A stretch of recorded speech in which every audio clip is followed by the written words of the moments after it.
This is the Infrastructure Matters podcast, brought to you by the Futurum Group. We explore the latest developments in hybrid cloud computing and the technology that underpins it. In each episode, we'll dive deep into the latest trends and technologies that are shaping the hybrid cloud computing landscape. The Infrastructure Matters podcast is for information and entertainment purposes only. Please do not take anything reflected in this show as investment advice. Now your co-hosts, Stephen Dickens, Camberly Bates, and Krista Macomber of the Futurum Group. Hello and welcome to this insider edition of Infrastructure Matters. My name is Krista Macomber with the Futurum Group. I'm one of the regular hosts on the show, and I am very excited to have two fantastic guests on the show today. We have Randy Kerns, who is a senior strategist with the Futurum Group, and we also have Jim McGann, who is VP of Strategic Partnerships for Index Engines.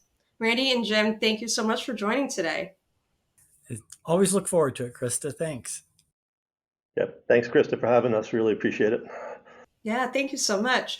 So we're going to kind of talk today about the concept of cybersecurity and cyber resiliency. We're hearing a lot about that these days with ransomware and just all of these other headlines for all of these cyber attacks that continue to be happening, and kind of, the influence on the storage market and, some kind of new capabilities that we're seeing emerge.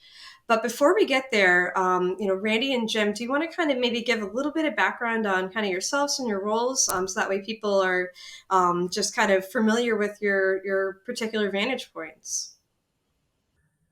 Okay, I guess I'll go first. I've been in the industry a very, very long time. I do projects typically around strategies for our IT clients, and these are typically to solve a particular problem that sometimes are more expansive. And I also do projects with our vendor clients at times about competitive strategies and what's necessary to meet really the customer needs that I work with. So hopefully I can relate what's real and what's happening today, and that's useful to them. All right, Jim? Yep. Thanks, Randy. So my name is Jim McGann. I am Vice President of Strategic Alliances with Index Engines.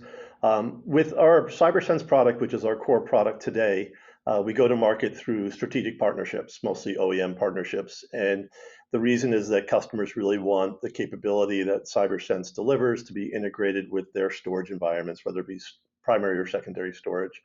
So I'm responsible for bringing those partners to market, and we'll talk more about that as we get into this.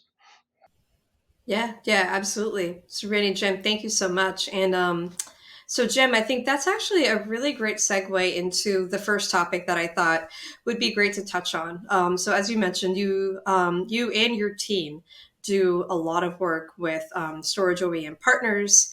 And one of the big trends that we're seeing in that space is the ability to sort of add security capabilities into the storage solution. So for example, capabilities like immutable storage, for example, I mean, that today is just table stakes to try to avoid any kind of tampering with data copies once they're created. We have, access control and a whole bunch of other features that we're seeing being added. So maybe I will start with you, Jim, and say, I guess kind of why do you feel this is important today, and sort of what does this mean for you? Well, like you said, Krista, a lot of the storage vendors are adding a lot of new features to enterprise storage, really to help protect from malicious activity. So locking it down, safeguarding it, copying it, hiding it off the network, whatever they can to try to outsmart the bad actors that exist. But no one is focused on the integrity of the data itself. So what happens if the data goes bad? And a lot of vendors talk about storage resiliency or data resiliency. The definition of resiliency is to recover quickly from difficult conditions. So it's not a flood or a fire. A cyber attack is very different. So what we're focused on with CyberSense is, how do you know the data is bad? After an attack, how do you know where the good data is versus the bad data? So, we see from our customers that the security and storage space is merging. The funny thing is when we go to a customer 3 or 4 years ago, you would sit with the infrastructure team, and it's like, well, is the security team coming in? Is like, no, that's a different team. We don't really work with them.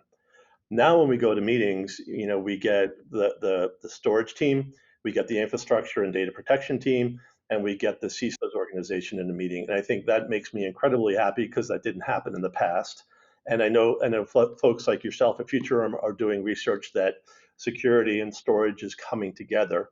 But we see over the next few years that is going to go beyond the table stakes, as you mentioned, and become a critical feature.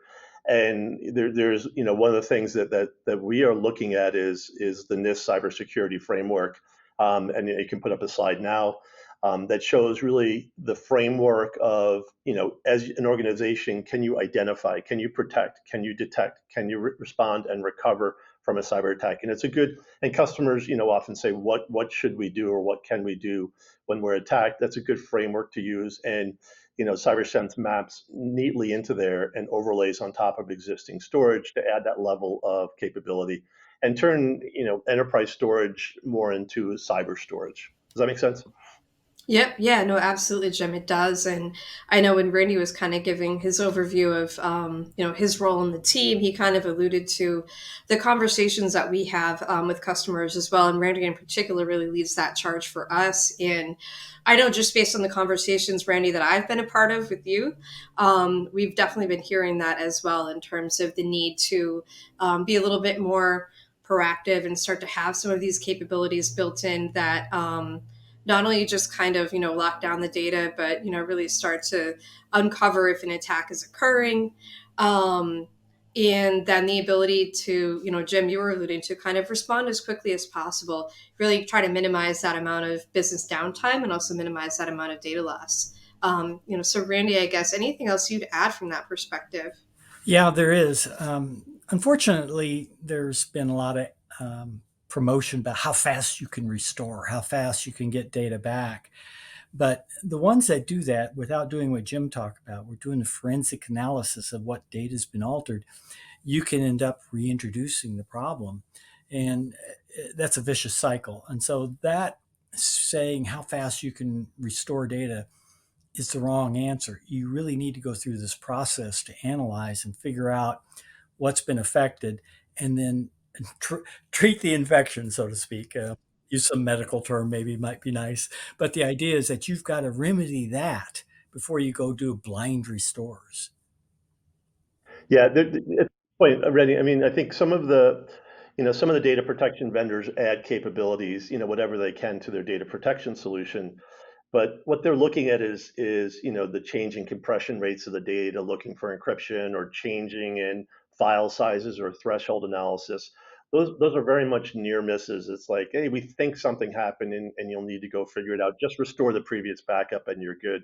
But like you said, the deep forensic analysis allows more intelligence there. So if you just want to restore the previous backup, you're going to overwrite a bunch of other stuff that hasn't been infected. You don't know what's happening, or you can overwrite, Oracle databases or SAP HANA databases and so on. So I think it's the important part is not really kind of looking for indicators that something may have happened, but getting a deep level of forensic analysis, and that's really where cyber shines. And I think, Krista, you're going to talk about some of the evaluation you did recently on that topic itself, right?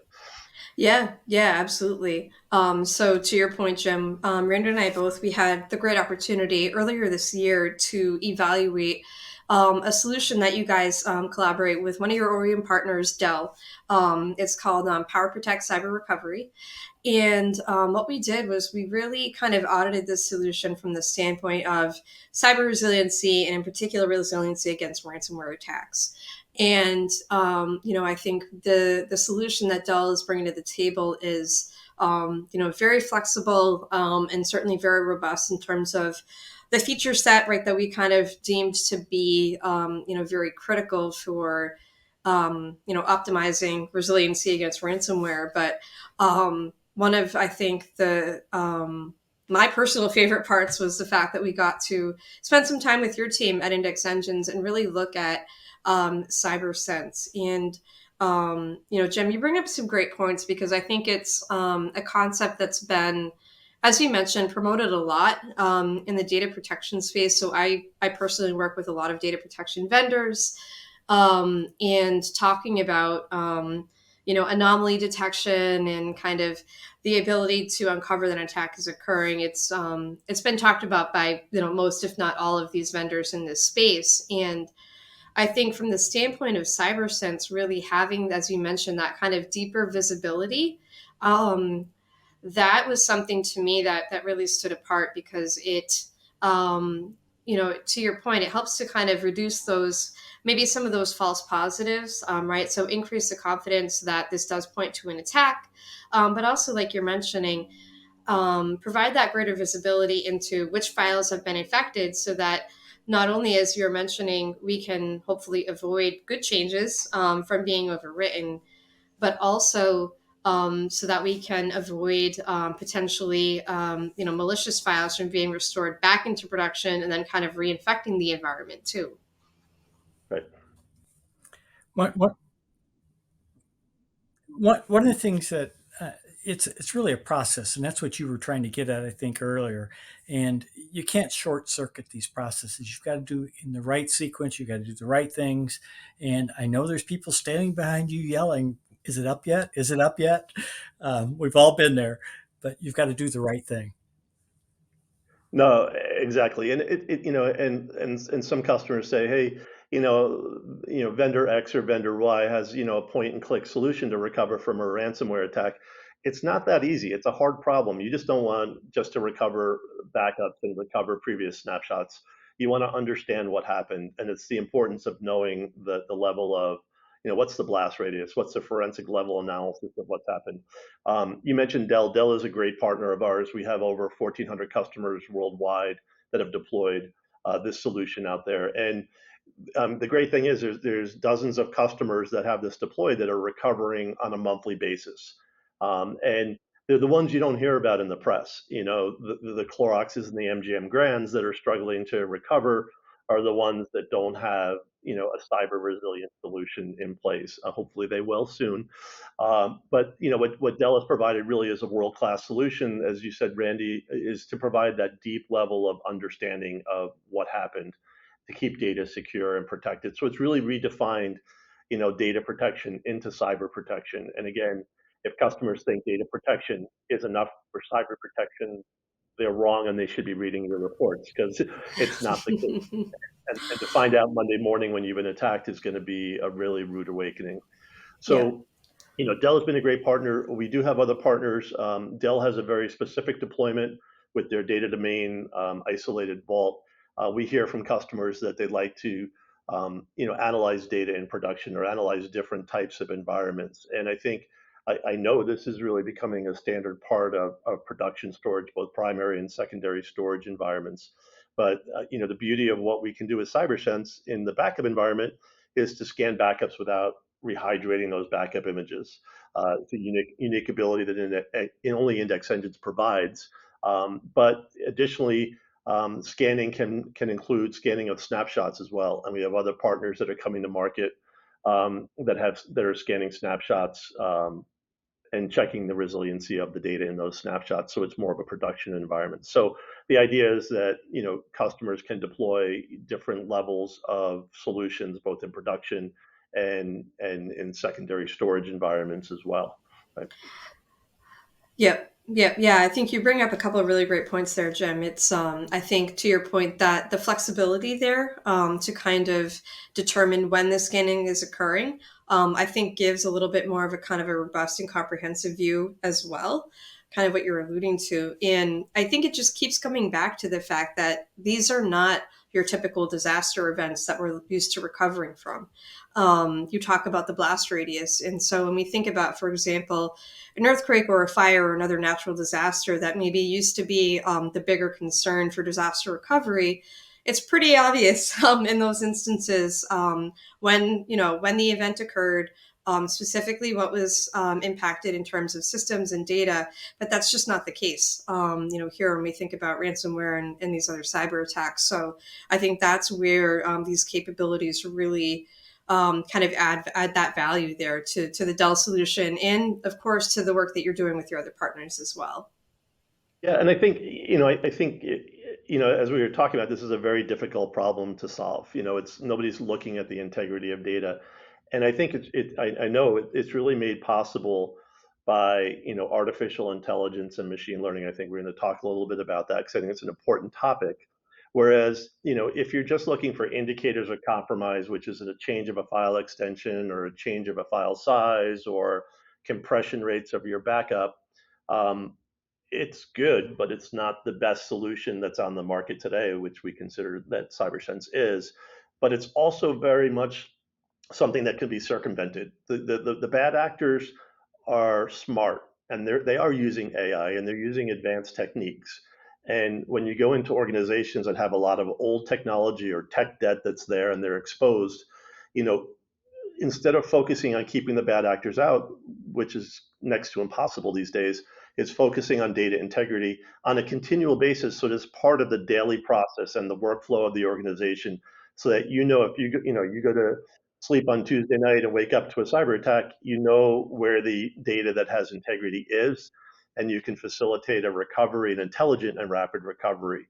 And that's the key to the whole solution, right? Yeah. Yeah. And so I think, that might be a good thread, so to speak, for us to kind of pull here. So we're definitely seeing that, these attackers are starting to use AI to do things like generate smarter phishing emails, or even kind of, adapt their approaches, so that, for example, I'm hearing about kind of these polymorphic ransomware attacks that, kind of are changing, so that way they're not detected as easily. So maybe a good topic for us to conclude on here is maybe some approaches to keep up. I know, Jim, you've kind of mentioned a couple of things, but Randy, I'd love to get your perspective too.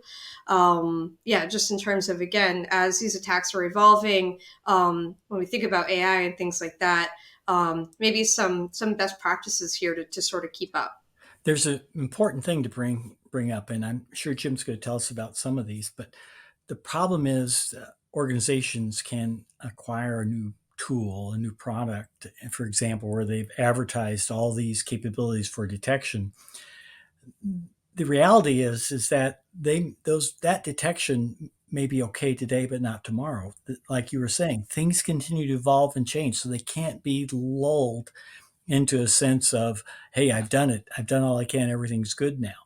You really need tools or systems that continue to evolve as the attacks continue to change. And that's one of the values I think Jim can talk about with index engines. It's one of the ones that impresses me. Jim?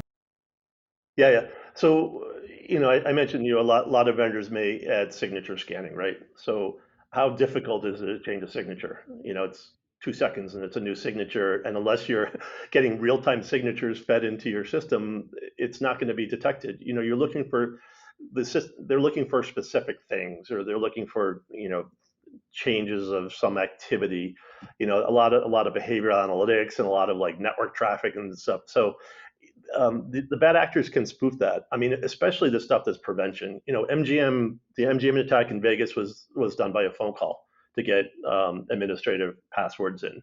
So, and we're hearing the threat actors are actually, paying employees inside the organization that have administrative permissions, a lot of money to pass some of that information. So how is prevention tools going to help you then? It's not.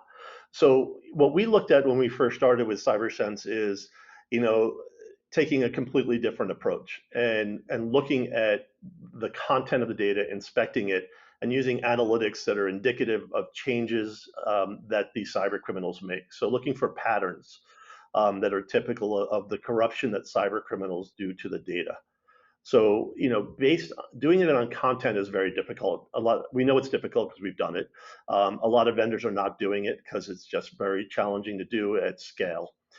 So we do it, and we have customers that are doing it across petabytes of information. and doing like 200 or more data points that are looking at how the data changes over time. So the snapshot from one day to the next day, or the backup from day one to day two, and how it changes over time. But all those analytics and all those data points and all those observations create millions and millions and millions of statistics that no human can process. You can't look at that as a human and say, let me make sense of this and figure out if I have a problem with the data. And that's the beauty of AI. You can feed all that information to it. And the machine learning there will process it and come up with deterministic decisions as, hey, there's a problem with the data. So what we've done at CyberSense is saying that with 99.5% accuracy, when CyberSense gives an alert, something happened to your data. So when you get alert, you know something's wrong. And Krista, you mentioned earlier about minimizing false positives or false negatives. If you put out a system out there that's constantly giving you alerts that are not accurate, it's going to be ignored. We know that they're not going to take it as credible. With CyberSense, when the customer gets alerts, they knew something's happened. And as you mentioned earlier, Randy, about the deep forensic analysis, they could look at the CyberSense dashboard and exactly know what happened. So it takes a situation which is a massive panic mode where you're getting calls from the CXO or the board member saying, what happened? When are we back up and running? To, I got this. I understand what happened. I know what the blast rate is. I know what was affected. Those servers are offline. I know what backups or snapshots to restore, and I'll be back in production in hours, or worst case, a day or two, versus weeks or months. So, I mean, that's really what we focused on as a fundamentally different approach. I think it's great. I really do. It's some of the other approaches just are not really practical. Yeah. I think it's especially important when you think about just all of the different data protection and data security tools that your average given enterprise are using today. I mean, it's tens or dozens of tools. So I think from an administrator standpoint, it's that can cause you to become inundated with all of these alerts. So I think, like you say, increase the confidence really helps to know that this really is a true indication that something has happened, and to be able to more quickly kind of drill down into that. And Jim, you brought up the concept of false negatives too. Making sure that we're not sleeping on anything either, and not missing anything and having it fly under the radar. So absolutely very important. Yeah, one of the common misconceptions is that databases aren't being corrupted by malware, and we hear that from customers. You'll hear that from your vendor because the vendor isn't able to do that. So you say, oh, you don't need to worry about your database. If it's corrupted, you'll know it and just restore the previous one. So that's a great myth, though. The databases could be corrupted. Intermittent encryption inside a database will corrupt random pages inside the database. And databases will run in production with that corruption occurring, and customers won't even know it. So again, that's a false negative. Most all vendors that are doing backup are not inspecting the integrity of databases at all or touching that, whereas CyberSense does that. So I think it's important to look at all data, core infrastructure databases, critical user files, and make sure it has integrity. And we are the only solution, or CyberSense is the only solution on the market that can do that across the spectrum of data that matters to customers. Absolutely. Well, I think considering the fact that we are unfortunately just about out of time here, I think that's a great place for us to wrap up our conversation here. We will be sure to include the link to that full report. I mentioned that audit we did of the Dell PowerProtect Cyber Recovery with CyberSense solution, the audit that we did. We'll make sure, again, to kind of link to that here in the show notes. And Jim, Randy, this was fantastic. I want to thank you both so much for the conversation today. Yeah, this is great. But Jim and I could talk for hours on this. Well, we'll have to have you on again real soon, Jim. I look forward to it. Thanks, Krista. Thanks, Randy. Appreciate it.